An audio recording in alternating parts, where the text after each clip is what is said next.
The story starts here in the heart of the city. We continue to follow the ongoing developments. The student group is the first to take on such a project. Everyone is waiting for a vote on the bill. The team is winning at a record-breaking pace. It's an issue for residents here and around Boston. The story is coming up on Suffolk U News. Hello and welcome to this edition of Suffolk U News, the weekly news program brought to you by the Department of Communication and Journalism at Suffolk University. I'm Vanessa Bine from Westboro. We're happy to be coming to you from our studio in downtown Boston, courtesy of your cable company and on the internet. For 114 years, they've been marching through South Boston in honor of St. Patrick. 20 years ago, the U.S. Supreme Court told parade organizers they could ban gay marchers. But this weekend, history, as among those counted in the number, 2 gay groups. Joining us live here in the studio is Suffolk U News reporter Tyler Sullivan. How is the parade this year? Did you wear green? You are Irish. It was fun. No, I didn't wear green. There was a lot of green in the streets and the green light for a major group, a major step forward for the city of Boston as gay and lesbian groups joined the parade. But they were not the only ones taking part in the festivities on Sunday. Boston's mayor and governor marched to support gay and lesbian veterans in the parade. I'm really happy the way everything turned out. You know, last year this time we were close, and then this year, it means as much this year as it would have last year. And I'm very happy that this parade and that we can finally move beyond the issue of inclusiveness. For the first time in 22 years, Boston's mayor and governor marched in the St. Patrick's Day parade through the streets of South Boston because now, for the first time in the parade's 114-year history, gay veterans and activists were openly allowed to march. I think it's a terrific development, and that's why we're here, and we're thrilled to have the opportunity and the honor to march in this parade. In 1995, the U.S. Supreme Court ruled parade organizers had a constitutional right to exclude gay groups from participating. But on Sunday, members of Out Vets, a group of gay military veterans, and Boston Pride made history by marching in the 2015 parade. Some groups, including the Knights of Columbus and the Immaculate Heart of Mary School, dropped out of the parade in response to the decision to let LGBT groups in. But as years pass, Mayor Marty Walsh is optimistic about the future inclusion of gay groups in the parade. Today, looking back on this, people are going to wonder why do we have the discussion on it. It reminds me back when in the legislature when we had the vote around gay marriage, and there was a lot of emotion and a lot of feeling. And today you have that same conversation, that emotion, that feeling's not there anymore, and it's kind of moving on to a new chapter of Boston's history. Along with some Roman Catholic groups dropping out of the parade, the Catholic Action Group says it wants the name St. Patrick dropped completely out of the parade. So that'll be something to look into next year. Maybe they'll call it the Southie Parade? Maybe. Technically, it was actually evacuation day before St. Patrick's parade actually started, so maybe it'll go back to that too. We'll see. The South Boston St. Patrick's Day Parade is listed as the second largest parade in the country, being viewed as many million people a year. Late night tea service is full speed ahead, but a decision on making it permanent has yet to be made. Now that the public comment period has ended, MBTA officials are crunching numbers. Suffolk U News reporter Ashley Cullinane has more on who else might be trying to save the late night service. MBTA late night service could be going lights out in June, leaving riders without a cheap way home. With over 1 million rides that we had in the pilot year, that's a fair amount of rides. And the question that we had at the beginning is still the question that we have now, which is, how do we pay for it? While crews dug deep to get trains back on track this winter, late night service dug into the MBTA's wallet. The Friday and Saturday service cost the T more than it made those nights. Boston City councilors still see major benefits. We understand it's a financial burden. We understand the T has a host of issues right now, but this is something that is, a public utility, something that's going to help the entire region economically, quality of life wise. We need to support it. Numbers gathered by the MBTA show the biggest supporters are college students, Park Street being the busiest station with a third of late night riders going out on the Green Line. If this program ends, Boston would be one of the only major cities without extended rail service. What? New York is like 24/7, so I think Boston just needs to catch up actually. But it won't be that easy, even with a year's worth of data. The T needs some assistance, and where late night falls on the priority list has yet to be decided. As weekend passengers take their final set of rides, the MBTA has 3 options: cut the program entirely, change service times to cut costs, or raise fares. Ashley Cullinane, Suffolk U News. The MBTA will make a final recommendation to the MassDOT Board of Directors on April 15th. It's a final decision from the MBTA now saying sorry to passengers. The T will offer a day of free rides on all of its train and bus lines on Friday, April 24th. This is to try to make up for its poor service over to winter. Monthly pass customers will get a 15% discount on monthly and weekly passes in May. That could mean up to a $50 discount for some commuter rail riders and a $10 discount for subway riders. The day of free rides and discounts will cost the T an estimated $5 million. Two words you don't expect to hear together: Suffolk and ISIS. This summer, a new course being offered is about the biggest terrorist threat. The course is called Understanding ISIS Inside the Terrorist State. Students who enroll in the class will learn about topics ranging from the involvement of ISIS in World War I and the social media presence of the group today. The professor hopes his students will gain a better understanding of the contrast between the threat presented by the news and the terror group's own projection of itself. I want them to critically reflect about what kind of threat this really poses as opposed to what kind of threat ISIS are trying to project. This course is the first of its kind among private institutions in Boston. While Suffolk University was on break last week, I had the chance to spend time at the Moakley Federal Courthouse to observe the Marathon bombing trial. I heard testimony from the innocent people of the Tsarnaev brothers hurt at the marathon finish line almost 2 years ago. The Boston Marathon in 2013 quickly turned from fun to terror. An event that rewatching in court through security cameras still brought chills down my back. Johar Tsarnaev was responsible for the second bomb that injured Dang Ling Zhao and killed her best friend Ling Zilu.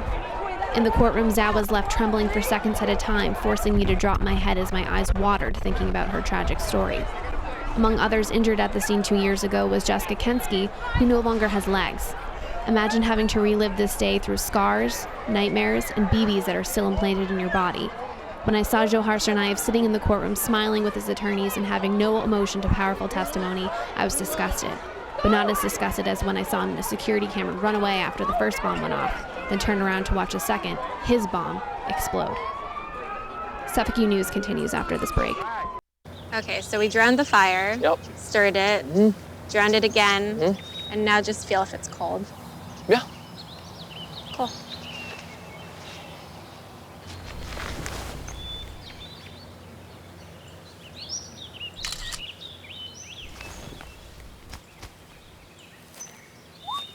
Smokey just gave me a bear hug. I know. I already posted it.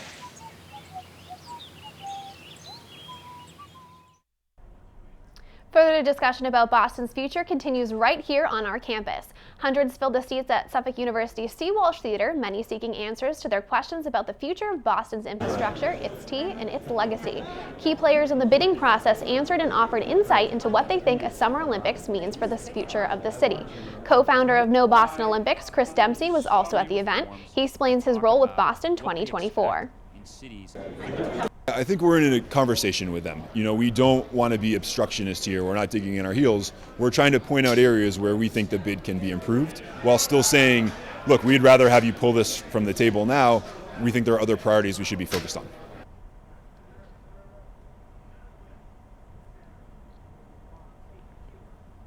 The general consensus amongst the panelists was that Olympics in Boston would be great for the city, but it must be done responsibly. The University of Oklahoma has expelled 2 fraternity brothers from its Sigma Alpha Epsilon chapter as they were caught on video leading others in song that joked about lynching black men. The fraternity's national representatives closed the OU chapter in response to the video.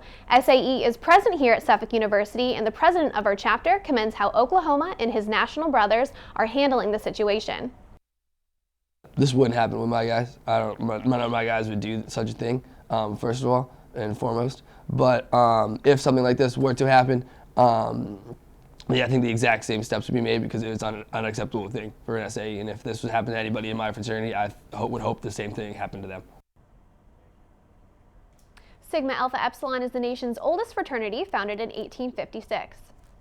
Suffolk University's sports teams are searching for a place to play this upcoming season. After a week-long stint in Florida, the baseball and softball teams have no idea where they will be playing their first game of the season. The softball team plays at a field in the North End. Their first game is scheduled for March 20th, but the chances of them playing at that field are impossible. The baseball team is in the same situation. Their first game is March 21st, and their field is in Quincy, and it's just as snowed in as this one.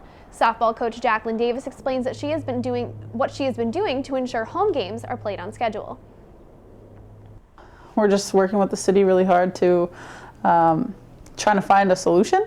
There are some turf fields in the city, and that looks like it's going to be our best bet, at least for the next few weeks.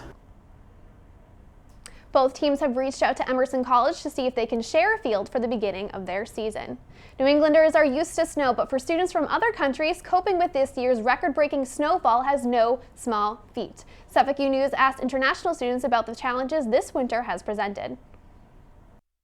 We sometimes get snow, which is like exciting in Spain because like we don't get it that often. So it's pretty cool, but like here, like the first one, like you're like super excited about it, but then like a week later that classes got canceled and everything, you start getting like tired.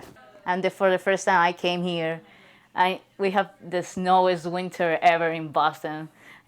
I don't even know, like, it was hard. It was really bad, yeah. At least from the equator, where like we have such a tropical weather, it's definitely crazy. The record for snowfall in Boston stood for 20 years at 107.6 inches before being broken this month. A report from the Institute of Medicine claims raising the legal age to buy cigarettes to 21 would ultimately save lives. Most states require citizens to be 18 years old to legally buy tobacco products. The study estimates 95% of smokers start smoking before the age of 21. By increasing the age to buy tobacco products, the Institute of Medicine estimates more than 200,000 lives would be saved from premature deaths caused by smoking. As Black History Month came to a close at the end of February, March is recognized as Women's History Month. As Suffolk U News continues, we speak with someone shedding a new light on It's because of the permanent.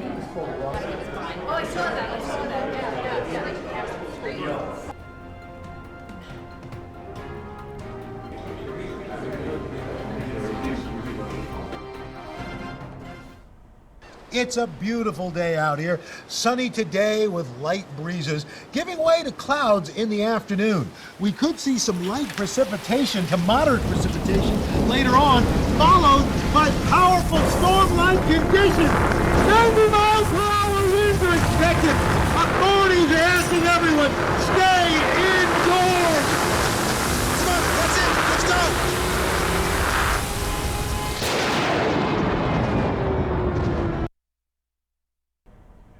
Mayor Marty Walsh is celebrating Women's History Month by hosting an exhibit right outside his office.